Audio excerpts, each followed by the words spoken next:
Gazette du Togo, une vision sur l'actualité togolaise et sur le monde.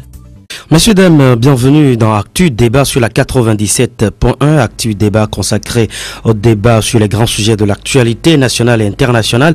Ce matin, nous recevons pour vous Rodrigue Aego, directeur adjoint bien sûr du journal en ligne La Gazette du Togo.com, directeur par intérim du journal Le Panorama. Et notre deuxième invité, il s'appelle Roger Azondjani, c'est ça? Azondjani, c'est ça. Il est le directeur de publication du journal Le Dauphin. Roger, bonjour. Bonjour, monsieur. Vous êtes donc dans nos studios pour la première fois. Et comment vous allez, Roger? Merci, je vais bien, mais je tiens d'abord à faire un rectificatif. C'est pas pour la première fois que je suis. Voilà, il faut préciser. Donc, je dis merci et je dis également bonjour à tous nos auditeurs. Merci à vous, Roger. Et Rodrigue, comment vous allez? Je fais bien, je remercie Dieu pour ma santé et je suis ravi de voir ici tout le monde en bonne santé également. Donc j'adresse mes remerciements au Tout-Puissant qui rend toujours possible cette grâce qui nous met sur pied et qui nous permet d'aller au front sans inquiétude aucune face aux intimidations, menaces, d'où qu'elles viennent. Vous savez, dans cette vie, va paisiblement ton chemin à travers le bruit et la hâte, puis souviens-toi que le silence est paix. Donc, je vais bien. Merci à vous, Rodrigue. Je rappelle que vous êtes également le correspondant de Radio Canal K au Togo. L'actualité, abondamment sur les réseaux sociaux, elle est donc commentée. Et l'actualité politique, bien sûr, c'est le CAP 2015 qui fait donc, qui annonce avec le groupe des 6, le G6, une conférence de presse ce matin. Et que peut-on attendre d'une certaine coalition ou d'un certain mariage entre le CAP 2015 et le groupe des 6, Rodrigue?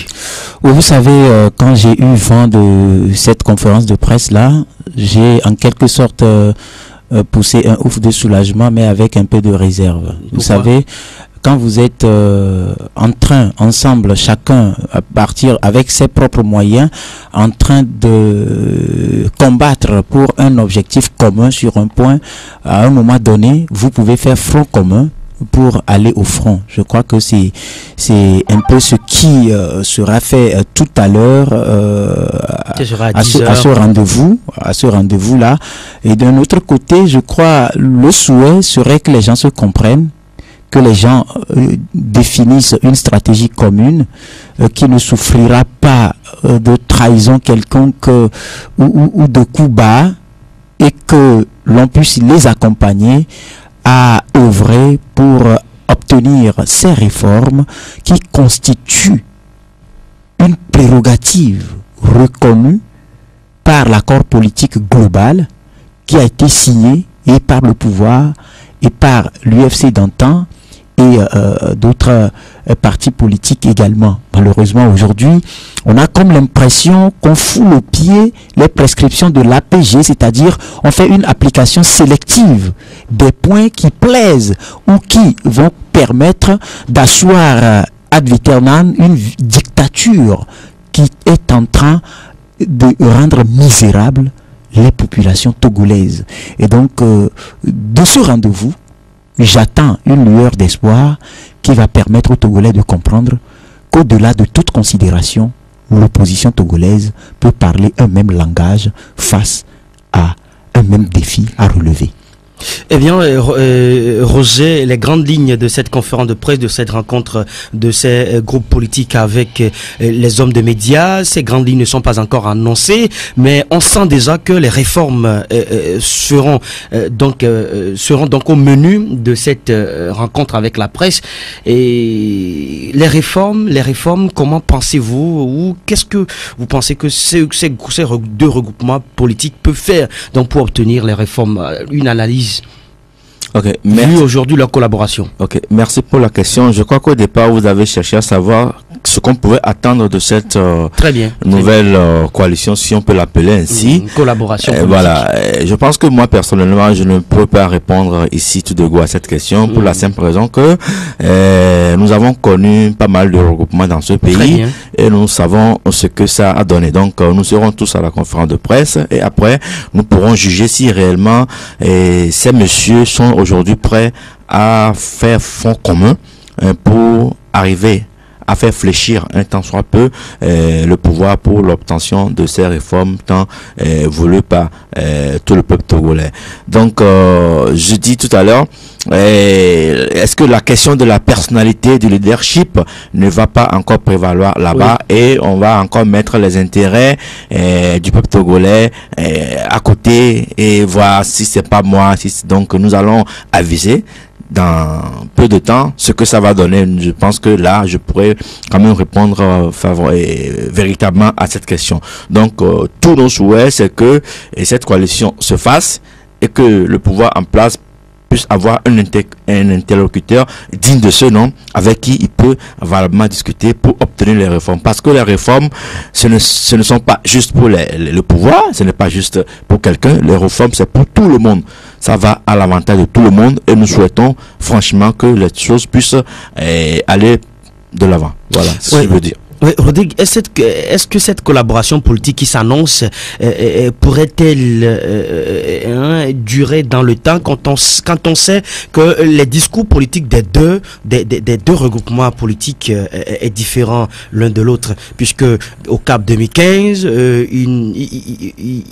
il demande à l'obtention des réformes de Go au niveau du groupe des 6. Il parle de plaidoyer, c'est-à-dire une certaine négociation pour avoir les réformes. Oui, vous savez, déjà quand on annonce une conférence de presse qui sera co-animée par le groupe des 6 et CAP 2015, vous comprenez à partir de là qu'il y a un travail de fond qui a été fait et que les gens ont défini forcément des lignes de conduite qui vont leur permettre d'aboutir dans ce nouveau défi qui les oblige à s'accouder, à se mettre ensemble dans un rang unique. Et donc à partir de cet instant, moi je voudrais bien croire qu'il y ait la volonté assez manifeste à tous les niveaux pour que ce énième regroupement, si on peut le dire ainsi, moi je l'appelle collaboration, je ne veux pas parler de regroupement, de collaboration, puisse aboutir et permettre au peuple togolais d'avoir de l'espoir quant à l'avenir de la vie politique au Togo. Donc c'est en ce point, moi je dis que c'est un travail de fond qui forcément a été fait, qui a permis aux uns et aux autres de se comprendre, d'identifier leurs points communs, de les rassembler et de décider de cheminer ensemble au vu de ces réalités-là. Oui, Rodrigue, sur les réseaux sociaux, on parle des prochaines législatives et pour certains, ces prochaines législatives vont constituer le point d'achoppement où serait pour très bientôt la cause donc de l'éclatement de cette collaboration. C'est déjà du pessimisme à envisager. Je partage l'avis de ceux qui sont pessimistes. Seulement le pessimisme est mère de la résignation et toute résignation est ennemie du progrès. Pour citer l'artiste togolais brigadier Sa Majesté Zimba, paix à son âme, aujourd'hui nous n'avons plus besoin d'être pessimistes. Vous savez, nous sommes face à une dictature et la dictature togolaise est comparable à la phase terminale d'un malade. Nous ne sommes pas en dictature. Nous ne sommes pas dans une dictature. Puisque nous sommes, permettez, Elie, vous avez posé une question et je réponds. Nous sommes dans une dictature comparable à la phase terminale d'une maladie. Et quand on est dans ce cadre-là, tous les médicaments ou tous les traitements qui sont proposés, le patient n'a plus le choix. Parce que tout ce que le patient veut, c'est recouvrer sa bonne santé. Recouvrer sa santé. Et donc, il expérimente tous les traitements jusqu'au jour où il va recouvrer sa santé. Donc aujourd'hui, être pessimiste, c'est comme abandonner, on se résigne face à une dictature qui continue de nous mépriser, de nous oppresser, de nous réduire à la mendicité. Aujourd'hui, combien de Togolais peuvent aller à un week-end comme on le voit chez nos voisins du Bénin? Combien de Togolais? Parce que quand on parle de week-end, Eli qui anime son émission de lundi à vendredi, il est fatigué, il a besoin de se ressourcer, de se mettre un peu à l'écart du bruit et tout et tout. Est-ce que Eli a les moyens d'aller en week-end? Non, je dis non. Parler des conditions sociales. Voilà. Quand vous prenez par exemple un Togolais qui est malade aujourd'hui, ce n'est pas moi qui le dis. Les faits en témoignent.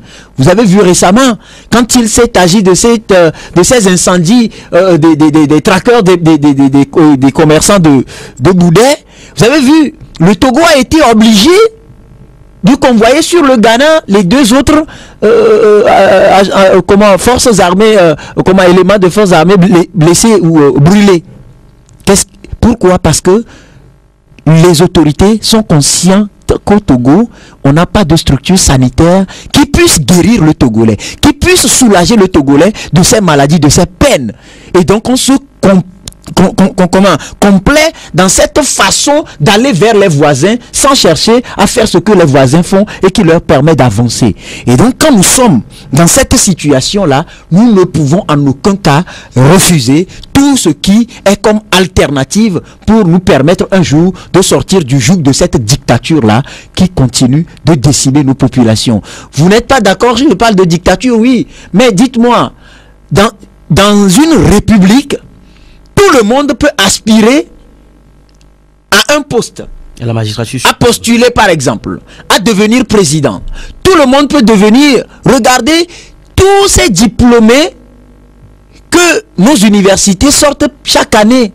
Cela ne s'explique pas qu'on ait par exemple des ministres inamovibles.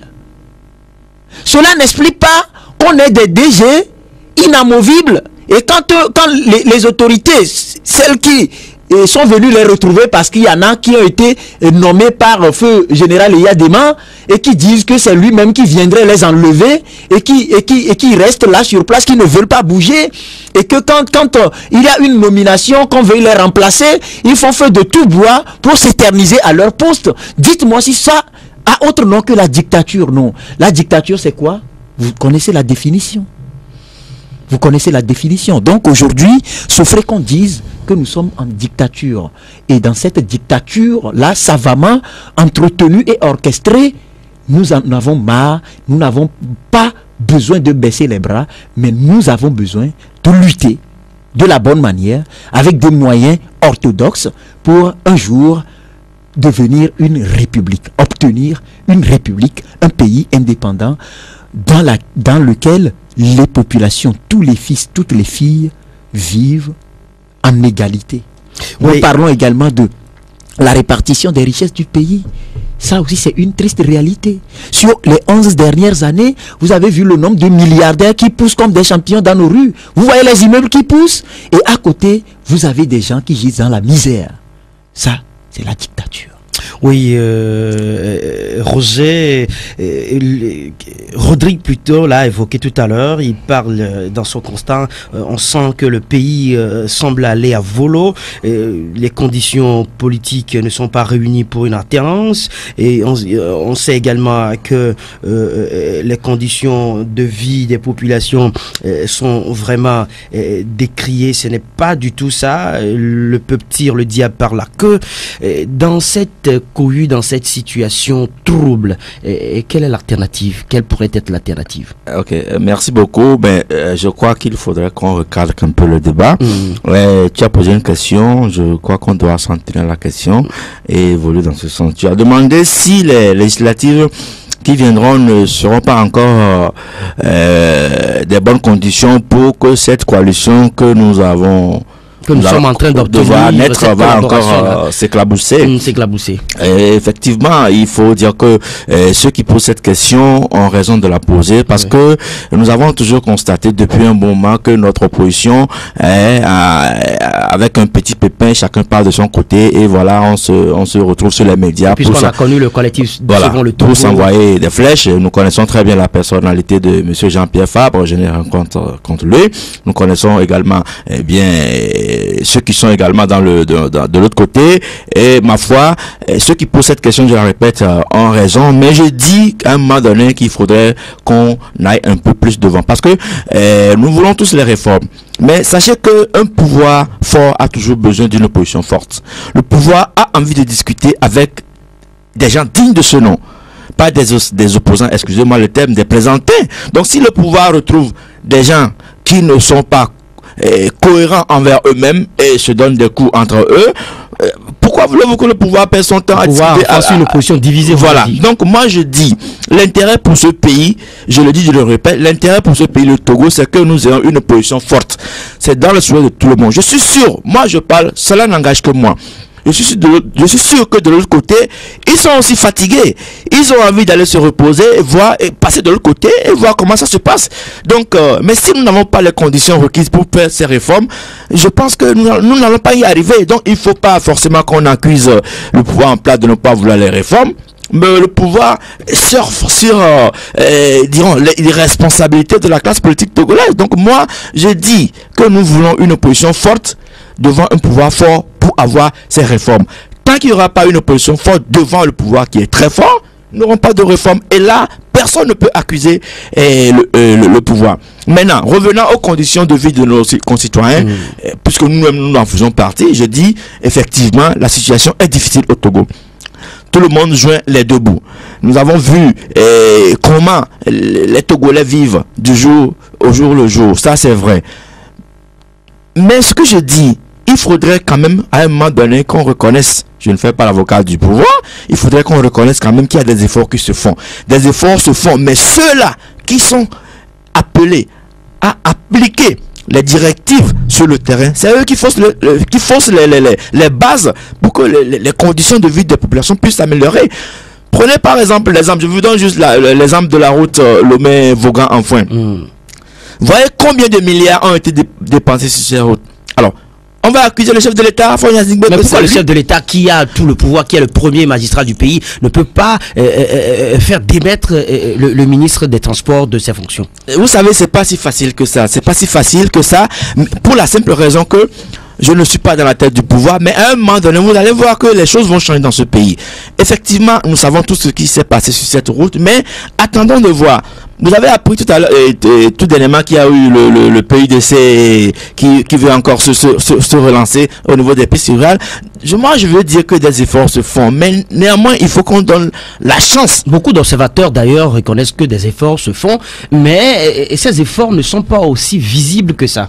Oui, ces efforts ne sont pas aussi visibles que ça, mais le problème, c'est que nous avons tous tout de suite envie de voir les choses immédiatement. Ça ne se passe pas comme ça. Il faut du temps. Le Togo est parti de très loin. Il faut du temps. Nous avons constaté qu'il y a eu une certaine amélioration, mais il faut encore faire plus que ça. C'est ce que nous disons. Il faut du temps pour le pouvoir, Non, pas du temps pour le pouvoir. Il faut de la patience. Il faut de la patience. Petit à petit, ça va arriver. C'est ce que moi je dis. Donc, nous n'avons pas besoin aujourd'hui de nous lancer dans des considérations un peu partisanes, disant que non, ce serait faire quelque part atteinte à l'honnêteté intellectuelle de chacun, que de dire qu'il n'y a pas des efforts qui se font. Le gouvernement fait des efforts, mais je dis et je le répète, c'est l'entourage du chef de l'État, qui ne fait pas les choses comme cela se doit. Et c'est ça qui cause le tort. On dit que c'est Fonia Singbe qui a fait ceci, Fonia Singbe n'a pas fait ceci, mais c'est son entourage. Il faudrait à un moment donné, c'est vrai, qu'il tape du poing sur la table pour que les choses puissent avancer. Voilà. Rodrigue Fonia Singbe a été donc annoncé en messie pour le Togo en 2005 et en 2007, 2010. Fonia Singbe, on parlait de lui comme Fonia Singbe le Vaudois, comme Fonia Singbe PC, Fonia Singbe et beaucoup de qualificatifs, mais aujourd'hui les discours qu'il tient par rapport aux actes, et ça ne se concorde pas du tout. Et Roger trouve que c'est l'entourage de Fonia Singbe qui est le bémol de sa politique. Vous savez, moi je ne suis pas dans la logique de déplacer les responsabilités. Le poisson pourrit par la tête. Vous comprenez? Et les Français nous ont bel et bien appris, ces écrivains-là, qu'un esprit sain vit dans un corps sain. Quand vous êtes sain, vous êtes dans un environnement malsain, mais rien ne vous empêche de vous en défaire. Parce que ça J'appelle ça une complicité. Roger trouve que ce n'est pas du tout facile. Écoutez, qu'est-ce que vous dites? La responsabilité. La chose la plus difficile que le président Faure Gnassingbé n'était pas pressenti à faire, c'était la dissolution du RPT, même si c'est devenu fusion-création. Si c'est devenu sauce réchauffée. C'était la chose la plus difficile. Il l'a fait. Et tout le monde avait suivi les circonstances dans lesquelles ce parti a été vraisemblablement dissous. D'abord, quand on a voulu qu'il quitte la salle pour faire place aux travaux, il a dit, c'est aux journalistes de quitter, moi je reste. Et pour finir, quand il avait déjà prononcé la dissolution du parti, il y a une autre personnalité qui avait dit non, que c'était fusion-création. Mais il a repris et il dit, je dis bel et bien que le RPT est dissous et que ses actifs sont légués à une association, une organisation qui sera créée, qui a été créée, on l'a appelée Fondation Gnassingbé et Yadema. C'était la chose la plus difficile.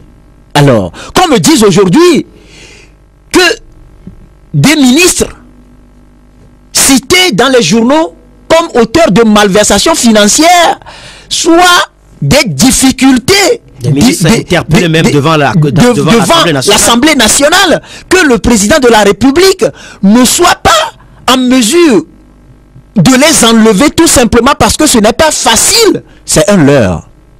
Et moi, je ne marcherai pas dedans. Roger avait dit que le pouvoir voulait avoir en face une opposition forte. Écoutez, rien n'oblige l'opposition togolaise à se mettre ensemble. Et je ne sais pas non plus. Une opposition forte, une opposition qui se. J'en viens. Rien non plus ne justifie la forteresse ou non d'un parti de l'opposition.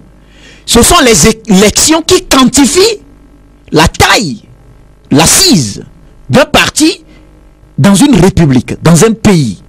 Et quand nous mesurons les différentes élections qui ont succédé à celle de 2005, reconnues très frauduleuses, nous pouvons faire la part des choses, même si à un moment donné les chiffres sont préfabriqués.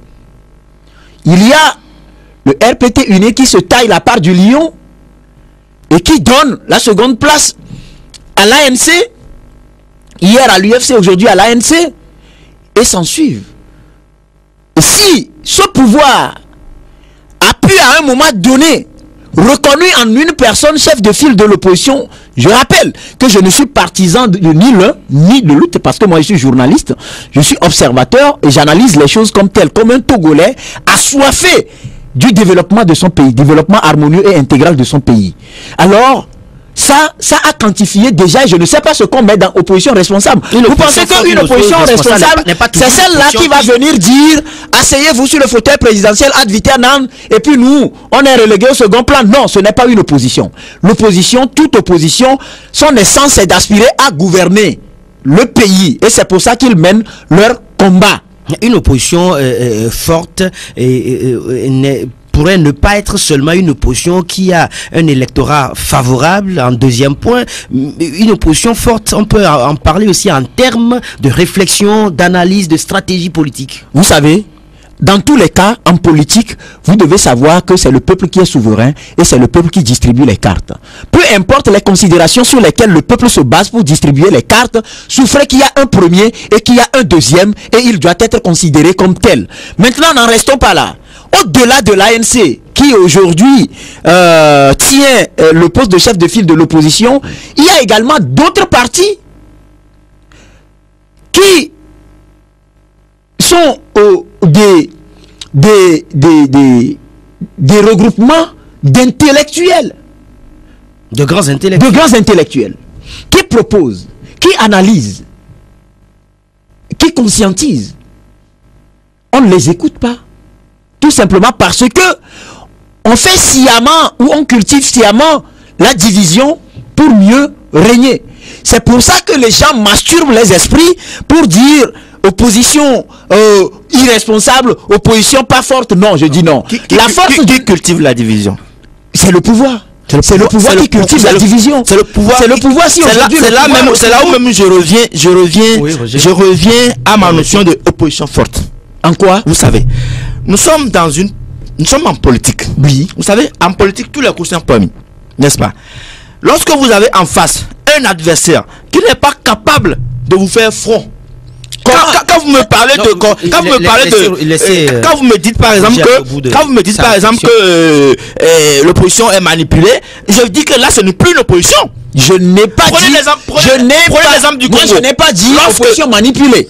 Ça c'est vous qui le dites. Tu as dit. Non, j'ai jamais dit ça, c'est vous qui le dites. En tant qu'opposition, tu n'es pas manipulable. Si tu es manipulable, tu n'es plus une position. Est-ce que vous êtes d'avis quand même que le pouvoir crée des opposants?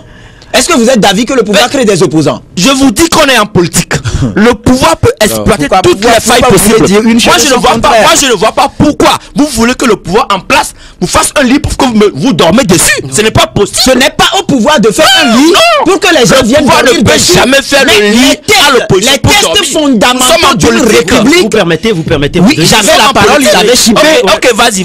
Les tests fondamentaux d'une république donnent les bases légales qui permettent à tous les citoyens de ce pays-là de cheminer, d'envisager, de nourrir des ambitions, de chercher à aller de l'avant. C'est une égalité. Au Togo, on n'a pas cette égalité-là. C'est pour ça que j'appelle je parle de dictature. On n'a pas cette égalité. Mais sinon, dans quel pays de la reconstruction ou bien de la qualité de notre Écoutez, vous voyez notre pays tel qu'il est décapité là, si rien n'est fait pour redonner une image au Togo, nous serons là à parler d'opposition patati patata.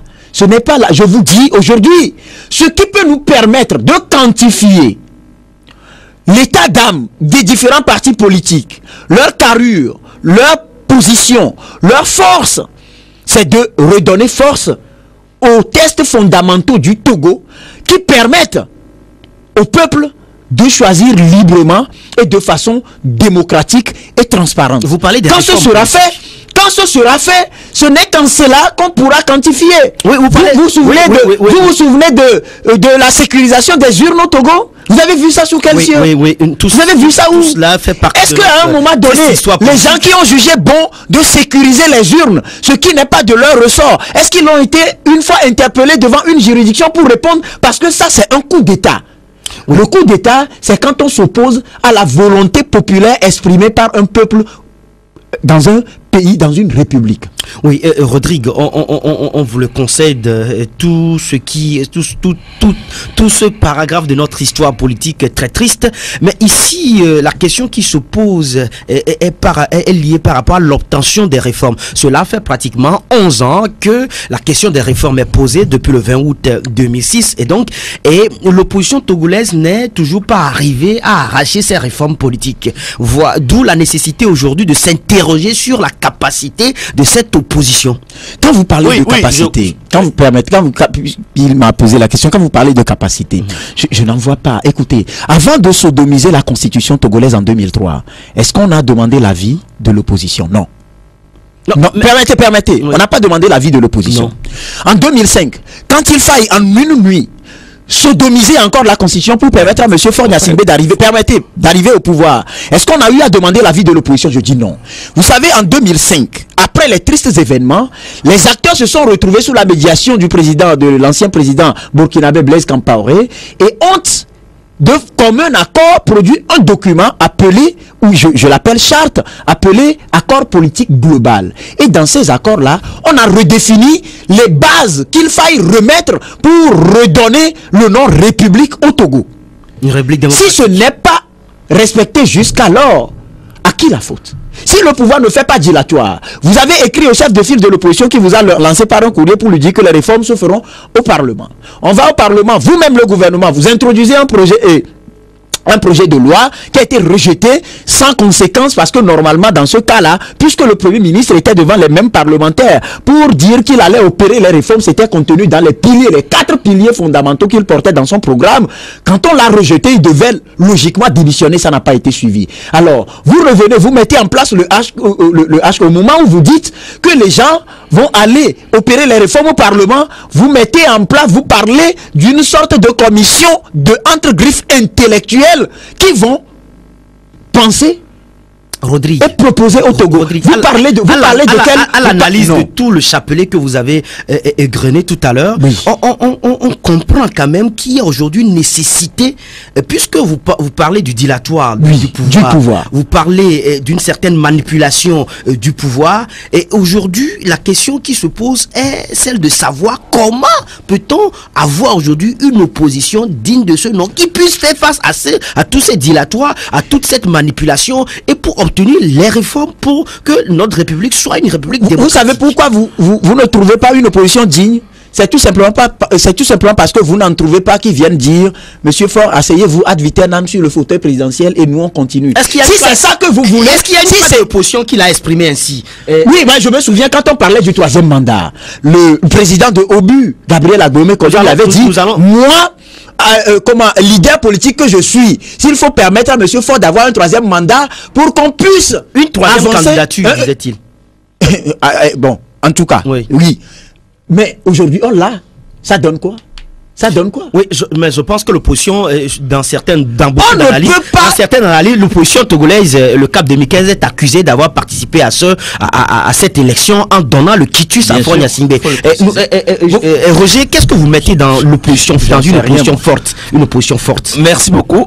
Je crois que je vais toujours le répéter, même si je dois blesser certains. Mais en temps, je trouve que mon confrère va un peu trop fort lorsqu'il dit qu'on a sodomisé, le mot un peu trop fort. Non, mais ça c'est mon mot. Il y a un mot plus. On l'a violé. Merci. On l'a violé. On l'a sodomisé. C'est bon. Un peu de modération. Je continuerai toujours pas le dire, je vais le répéter là où que je suis. Nous avons besoin d'une opposition forte au Togo. Nous sommes en politique. C'est comme un match de football. Qu'est-ce qu'une opposition forte pour vous? Une opposition forte, c'est une opposition capable de faire front au pouvoir. Prenez un exemple, nous allons au sport. Prenez Real de Madrid. Est-ce que Bikinti peut jouer contre Real Madrid? C'est pas possible. On compare ce qui est comparable. Oui, je suis on compare ce qui est comparable. Moi aussi, Rodrigue, permettez à ce que Roger puisse aller au bout de sa réflexion. Il y a des exemples qui ne faut pas donner de grâce. Excusez-moi. Aujourd'hui, nous avons en face un pouvoir qui est très fort. Mais au même moment, nous avons une opposition d'enfants. Comme le diraient les Nigériens. Une opposition d'enfants? Oui, une opposition d'enfants parce qu'ils ne sont pas capables de faire front au pouvoir. Ça, c'est pas sur des discussions très simples. Regardez, lorsque vous allez vers quelqu'un pour obtenir quelque chose et que même entre vous chamaillez dans les coulisses, vous pensez que cette personne va vous donner ce que vous voulez. Une opposition d'enfants, c'est une opposition divisée selon vous. Justement, c'est divisé. Il n'y a pas de leader. Il n'y a pas de leader. Parce qu'un leader, c'est qui? Le chef de file de l'opposition. Le chef de file de l'opposition, je suis désolé, c'est pas un leader. Un leader, c'est qui? Même si vous avez des trucs à reprocher. Lorsque nous avons devant nous comment dire, l'adversaire politique, lorsqu'on a des choses à se reprocher, on se tait. On règle nos problèmes à la maison. On ne vient pas sur les médias pour crier. Est-ce que vous avez jamais vu un seul membre du parti uni venir sur les ondes dire que monsieur Tigre a fait ceci, celui-là a fait ceci? Non, ils ont des problèmes. Je te dis que l'UNI est le parti qui a beaucoup de problèmes. Il y a tellement de clans dans le parti, mais vous n'allez jamais entendre ce parti sortir sur les ondes parler mal de leurs citoyens. C'est ça qui fait la faiblesse de l'opposition. Tant que nous n'allons pas corriger cela, vous allez voir ce qui va se passer. Moi, je suis pour une opposition forte, pour que les réformes aboutissent. Mais disons la vérité, si nous avons des gens qui se comportent toujours comme ça et qui veulent avoir des réformes, vous allez voir qu'ils ne vont pas l'obtenir. Je suis désolé de vous le dire. Jean-Pierre Fabre a une responsabilité. Jean-Pierre Fabre il est chef de parti, mais il n'est pas un leader. Il n'est pas un leader parce que il n'a pas cette capacité de ramener vers lui les petits poussins. Ce que nous avons entre nous, nous le discutons derrière. Mais lorsque nous allons devant, on se tait comme s'il y a de rien, comme s'ils ne sont pas dans la maison. Mais quand vous allez vers cet adversaire, vous leur dites que non, ceci a fait ceci, mais ils se moquent de vous. C'est ce qui se passe aujourd'hui au Togo et je veux qu'on le comprenne. Et je suis d'accord avec mon confrère qui dit que le Togo a des problèmes, ça c'est vrai. Mais l'opposition est en partie responsable de ces problèmes parce que nous avons une opposition, je le dis et je le répète, une opposition irresponsable dans ce pays. Tant qu'ils ne seront pas responsables, ils n'obtiendront rien devant le pouvoir. Ça, c'est pas moi qui l'ai créé. C'est la vie mais comme ça. Vous allez un peu trop fort. Une opposition irresponsable. Oui, une opposition irresponsable. Je pèse le mot. Lui, il a dit tout à l'heure, il a employé totalement le mot sodomisé. C'est pas fort ça? Modération s'il vous plaît. Oui, Rodrigue. Les réformes que nous souhaitons ne sont pas pour Roger Azondiani. Oui. Ni pour toi non plus pour Rodrigue. C'est pour tous les Togolais. Voilà. Le peuple togolais. Il faut des responsables pour l'obtenir. Vous comprenez? Voilà.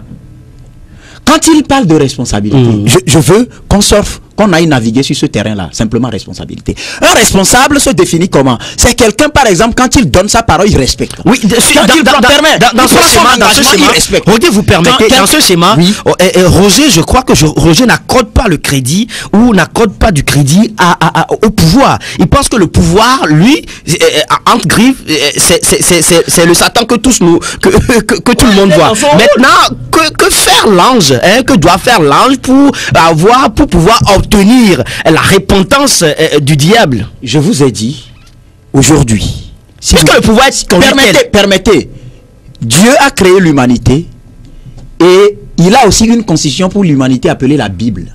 Si vous voulez devenir chrétien, c'est sur la base de la Bible que vous allez prêter serment. Bien sûr. Vous devenez chrétien, vous respectez cette constitution-là.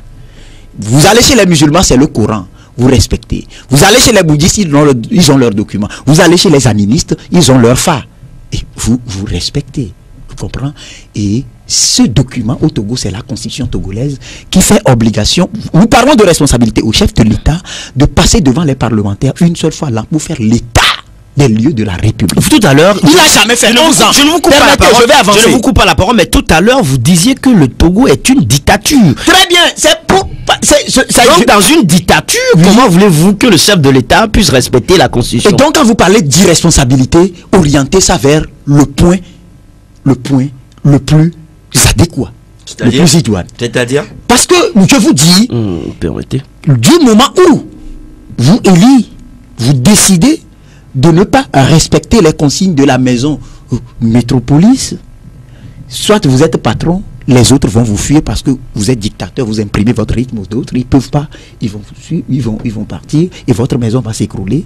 Ou soit vous êtes un des éléments justes, vous êtes dictateur ou vous ne voulez pas écouter, respecter les consignes de la maison, on va vous déguerpir. Nous ne sommes pas, ça c'est dans une république, nous n'en sommes pas là. Nous sommes aujourd'hui face à une situation où on viole hyperdument la constitution togolaise sans qu'il y ait un mécanisme qui empêche de violer cette constitution-là.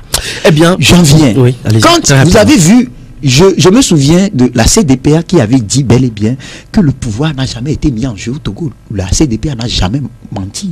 Sinon, comment comprenez-vous qu'on aille sécuriser les urnes, qu'on aille se bunkériser dans une salle pour proclamer des résultats d'une élection organisée par l'ensemble de toute une classe politique. Dites-moi, écoutez, les gens nous écoutent ailleurs, dans d'autres pays, et ils savent faire la part des choses. Ce n'est pas moi, Rodrigue, qui leur dit ce qui se passe au Togo. Ce n'est pas moi, Rodrigue, qui le dit. C'est en cela, moi, je dis que aujourd'hui, ce qu'on peut, c'est que et le pouvoir et l'opposition comprennent que le peuple togolais en pâtit. Le peuple togolais meurt à cause de leurs agissements. Qu'est-ce qu'on ne peut pas aujourd'hui demander à l'opposition de permettre au pouvoir de proposer ou d'écrire ou de faire passer une constitution qui personnalise la présidence à quelqu'un?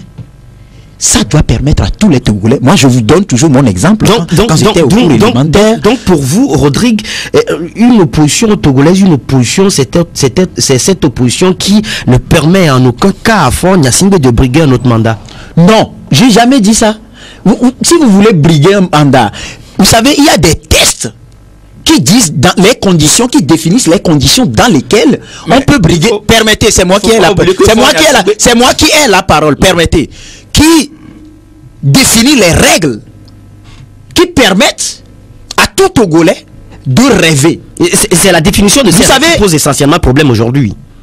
Parce qu'à un moment donné, les gens ont volontairement décidé de prendre ce qui appartient au peuple et l'offrir en héritage à une famille. Sinon, tout le monde peut rêver. On n'en serait pas là. Regardez dans d'autres pays. Nous les admirons, non? Regardez au Ghana. C'est un jeu. Quand mon confrère compare par exemple la politique togolaise à un match de foot. Non, c'est juste. Permettez. Juste pour amener le débat. Quand vous prenez un match de football, vous avez les règles du jeu et vous avez l'arbitre qui est là comme le président de la commission électorale nationale indépendante qui veille à l'application des règles du jeu et quand vous fautez, il vous sanctionne. N'oubliez pas qu'en football, il y a des buts qui sont des buts litigieux. Permettez. C'est parce qu'il y a des buts litigieux qu'il y a des juridictions pour étudier. Il y a des juridictions pour étudier également ces buts litigieux-là et aussi sanctionner qui a été à la base d'un litige. Nous n'en sommes pas là. Nous ne pouvons pas parler de république. La république, c'est un ensemble ou un espace dans lequel tous les dignes fils et filles qui contribuent au développement de l'espace là bénéficient des ressources du pays. Allez voir les zones d'exploitation minière. Allez voir les populations là-bas dans ces localités-là. Et voyez tous les milliardaires qui poussent. Vous pensez dans quel pays vous allez voir, vous devenez ministre aujourd'hui, le lendemain vous êtes multimilliardaire. Le diagnostic est intéressé, tout le monde le sait. Maintenant, la question que beaucoup de Togolais se posent aujourd'hui est celle de savoir quelle est l'alternative. Pendant 27 ans ou plus de 27 ans, où il y a 27 ans donc que l'éveil démocratique a commencé au Togo. On a connu plusieurs élections. Le régime Gnassingbé reste le régime Gnassingbé et dans cette situation, depuis près de 11 ans, on réclame les réformes, on ne les obtient pas. Le pouvoir et l'opposition ne s'entendent toujours pas sur le minimum pour qu'on ait les réformes, notamment la limitation du mandat présidentiel, les élections, la présidentielle à 2 tours. Et dans cet imbroglio, le Togolais se pose la question de savoir quelle est l'alternative. Où allons-nous? C'est la grande question. Ta question me brûle les lèvres pour la simple raison que moi j'ai la réponse.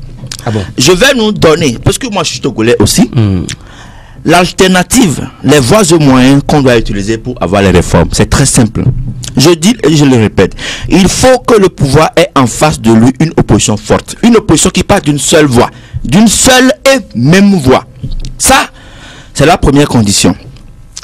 Parce que, vous savez, ceux qui dirigent ce pays aussi, lorsque nous sommes en politique, lorsque vous avez l'occasion de les croiser, et vous discutez hors micro, vous savez que c'est des gens également qui ont une conscience, des gens qui ont un peu mal au cœur aussi. Vous parlez des responsables de l'UNIR. Bien sûr, c'est des gens que nous côtoyons tous les jours en tant que journalistes. Lorsque vous rencontrez ces personnes, vous comprenez que c'est des gens aussi qui pensent à leur peuple. Mais ils sont dans un parti politique, dans une situation politique où ils n'ont pas cette possibilité d'offrir ce qu'ils veulent à leur peuple. Parce que et donc ils sacrifient le peuple au détriment. Ils sacrifient ce qu'ils viennent demander. Ce n'est pas à eux de le faire. C'est scandaleux. Ceux qui viennent demander les réformes ne viennent pas le demander de manière unanime. Qui se mettent à genoux. Ils ne vont pas. Laisse-moi parler. Ils ne vont pas se mettre à genoux. Ils n'ont pas en face d'eux une opposition qui est forte. Parce que si vous allez en discussion, il faut quand même que vous ayez un leader. Quelqu'un parle d'une seule et même voix. Vous dites aujourd'hui que c'est ceci. Le lendemain, un autre parti politique sort un communiqué pour dire que c'est le contraire. Comment pensez-vous que cela peut avancer? Il faut que l'opposition ait au moins un seul communiqué signé de l'opposition. Vous faites vos discussions à la maison, vous venez sur le plateau, vous pondez seulement un seul communiqué. C'est ce que moi je dis. Mais l'opposition a tenté de réussir le collectif Sauvons le Togo. L'opposition a tenté de réussir cela, Roger, avec le collectif Sauvons le Togo. L'opposition a tenté de réussir cela, mais ils n'y sont pas arrivés. Maintenant, c'est ce que je dis. Nous avons tant réclamé les réformes. Aujourd'hui, nous sommes à un point de non-retour. Il faut que cette opposition puisse au moins, à partir d'aujourd'hui, commencer par parler d'une seule et même voix pour obtenir au moins le minimum. C'est ce que je dis. C'est la question que j'ai posée au départ en demandant. Il faut dire les choses telles qu'elles sont. Nous n'allons pas nous voiler la face ici. L'opposition togolaise est divisée. Jusqu'au jour d'aujourd'hui, à l'heure où je vous parle, l'opposition est divisée. Mais il faut à un moment donné qu'ils mettent leur ego derrière et font face à l'adversaire politique et parler du système. Jean-Pierre Fa qui doit parler pour tout le monde, il n'a qu'à parler pour le temps. Il faut qu'il fasse au moins ce que dit d'états généraux de l'opposition, quand même, il définit au moins à partir d'aujourd'hui, nous allons obtenir les réformes. Mais la seule personne habilitée à parler au nom de l'opposition au Togo, c'est X. point. Vous allez voir ce qui va arriver. C'est ce que moi je dis. Eh bien, Rodrigue, il faut que vous me compreniez quand même. Merci à vous, Roger Azondjani, c'est ça? Il faut bien prononcer mon nom, c'est Roger Azondjani. Azondjani, c'est ça. Voilà. C'est ça. Voilà, merci. Merci, Roger.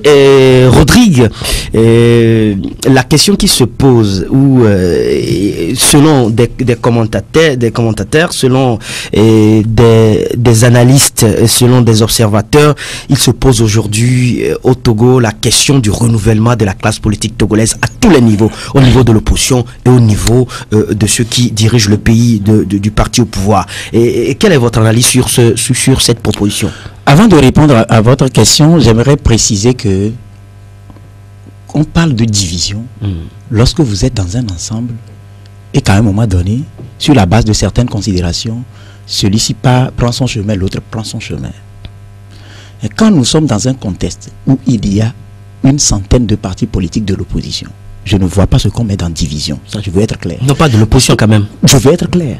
On parle de l'opposition. Oui, je dis l'opposition. C'est un ensemble l'opposition. Sauf que c'est une centaine de partis politiques. Chaque parti avec sa ligne. Bien sûr. Vous comprenez? Je ne vois pas ce qu'on met dans division. Mais on peut quand même noter que si on est arrivé à une centaine de partis politiques, c'est parce qu'à un moment donné, ta ligne diffère ou ton point de vue diffère de la mienne. Et donc, je prends les gens qui partagent mon point de vue, on est là ensemble, ainsi de suite. Et nous avons une centaine. Maintenant, aujourd'hui, j'avais dit, parlant de la conférence de presse là, que si les gens ont compris à un moment donné qu'ils ont des points communs, qu'il faille se retrouver pour relever ce défi commun à eux, c'est un idéal à encourager. D'accord? Mais qu'on ne me dise pas que c'est l'opposition, aussi, entre griffes, divisée, qui est responsable de quoi que ce soit. Parce que je vous dis, si aujourd'hui, si aujourd'hui le parti... Pour vous, l'opposition n'est aucunement responsable de cette situation. J'ai jamais dit aucunement. Ok. Ils en ont. Tout le monde est responsable. La presse est responsable. Parce que si nous disons la vérité à ceux, si nous faisons bien notre travail, nous jouissons pleinement de notre quatrième pouvoir, de notre statut de quatrième pouvoir, nous pouvons aussi changer le truc. C'est parce que nous ne le faisons pas. Sinon, on ne peut pas parler de bipolarisation aujourd'hui de la presse quand il y a une presse acquise au pouvoir et l'autre presse non seulement de la presse, on parle de bipolarisation de la société civile. De la société civile, polarisation de la classe politique. Que ce n'est que dans une dictature qu'on peut avoir une telle vision. Ça, je ferme la page. Le renouvellement de la classe politique, à tous les niveaux. Important, à tous les niveaux. J'avais parlé entre-temps de ces plusieurs centaines d'intellectuels que nos universités livrent tous les ans. Ils deviennent conducteurs de taxi-moto, des chômeurs, et le président du PRR, Nicolas Lawson, que je salue au passage, les appelle des capitaux morts. Les gens qui jouent des ludos, les gens qui jouent des dames, les gens qui jouent à la boule, et puis patati patata. Et ça retarde le développement du Togo. Aujourd'hui, je me réjouis que le président Faure Gnassingbé, dans son récent discours à la nation, avait parlé de la libération des énergies. Et pour pouvoir libérer les énergies, il faut asseoir les bases fondamentales de la démocratie. Il faut que les principes fondamentaux de la démocratie soient remis à leur place. Et ça va permettre un renouvellement. Je vous donne l'exemple. Comment voulez-vous qu'on parle de renouvellement lorsque hier, Daoukou Péré parlait de la réforme du RPT. Tout le monde a vu ses conséquences, même si après, il est revenu pour subir tout ce qu'il doit subir aujourd'hui. Je ne sais pas où il se trouve, où il est. Je lui dis bon courage. Prenez par exemple, juste parce qu'on a senti que quelqu'un comme Pascal Akousoulel ou Bodjona, après, selon les informations, c'est ce qu'on lui reprocherait d'envisager un jour briguer à la magistrature suprême et que rapidement on colmate les brèches, on lui colle une soi-disant affaire d'escroquerie internationale et on l'empêche par exemple de sortir son énergie. Vous voyez, dans ce contexte, qu'est-ce que vous mettez dans le renouvellement de la classe politique? Si aujourd'hui on parle de Macron en France, l'Afrique ne va pas aller apprendre la leçon là de la France. Vous vous souvenez des Patrice Lumumba? On a eu des jeunes qui, débordant d'énergie, qui ont accédé au pouvoir en Afrique. Mais à cause de la gloutonnerie, le moi et l'avidité, la cupidité qui anime les esprits en Afrique. On a sacrifié ces énergies débordantes-là au profit des goulots qui sont là aujourd'hui, des dinosaures immortels. Rodrigue, vous avez... Et face à ça, on ne peut pas facilement, parce que je vous dis, si aujourd'hui, moi je tombe des nues quand je vois des noms qu'on écoutait à la radio quand on était encore au cours primaire et qui aujourd'hui restent encore leaders de partis politiques, ils font un jeu de va-et-vient, ainsi de suite. Non, ça ne marchera pas. Là, je veux parler, par exemple, et du pouvoir et de l'opposition. Aujourd'hui, vous avez cité des exemples au niveau du pouvoir, mais pas au niveau de l'opposition. Pas au niveau de l'opposition. Des exemples palpables, des exemples palpables, oui. Moi, je dis toujours que moi, Rodrigue, aujourd'hui, je suis au micro sur Métropolis. Mais je ne me vois pas dans 5-10 ans encore dans cette posture-là. Peut-être que je viendrai, peut-être porter un appui, parce qu'il y a des gens qui viennent. J'ai moi aussi des enfants qui vont devenir un jour ceci, cela. Si je m'impose là-bas, je refuse de partir, mes enfants, ils vont devenir quoi? Où est-ce qu'ils iront exercer? C'est en cela que je dis, il y a plusieurs partis. Quand vous prenez par exemple quelqu'un comme Dimo Auré, c'est une étoile montante dans l'opposition togolaise. Il n'est pas écouté tout simplement parce qu'il n'est pas dans la roublardise. Quand vous prenez, il y a d'autres exemples. Ils font légion. Et quand vous prenez d'autres à seulement les écouter sur les antennes, vous tombez des nues et vous comprenez que la jeunesse togolaise manque de repères. Quand je parle de repères, prenez Macron, son parcours. On prépare. Si aujourd'hui, une façon par exemple de s'éterniser aussi, ce n'est pas soi-même, c'est de préparer la relève au sein du parti. Quelqu'un qui soit capable de devenir candidat après moi. C'est ce que nous voyons du moins dans d'autres pays. Quand vous prenez au Ghana, le NDC, ce n'est pas Rawlings toujours qui continue d'être candidat. Il y a d'autres personnes. C'est ça, je dis qu'il faut permettre, quand les bases sont assises, pour permettre à tous les citoyens de rêver, de nourrir des ambitions, on ne peut qu'aller au développement, un développement intégral et harmonieux. C'est en cela qu'il est important aujourd'hui qu'on repose les bases du renouvellement de la classe politique. C'est très important. Vous avez des mourants qui tiennent encore les perches. Non, ça ne s'explique pas. Est-ce qu'ils ne font pas... Si vous ne faites pas confiance aux gens, pourquoi est-ce que vous êtes dans un même parti? Non et non. Merci à vous, Rodrigue. Roger, la macronisation de la vie politique togolaise, beaucoup disent que cela s'impose donc à notre classe politique pour qu'un avenir meilleur soit défini avec de nouvelles énergies. Et pourtant, au niveau de l'opposition togolaise, on a des partis politiques dirigés près de 30 ans par les mêmes personnes. Oui, je vais peut-être vous surprendre lorsque vous me posez cette question. Moi, je ne suis pas de cet avis. Nous avons tendance souvent à voir ce qui se passe ailleurs dans d'autres pays pour le coller à notre pays.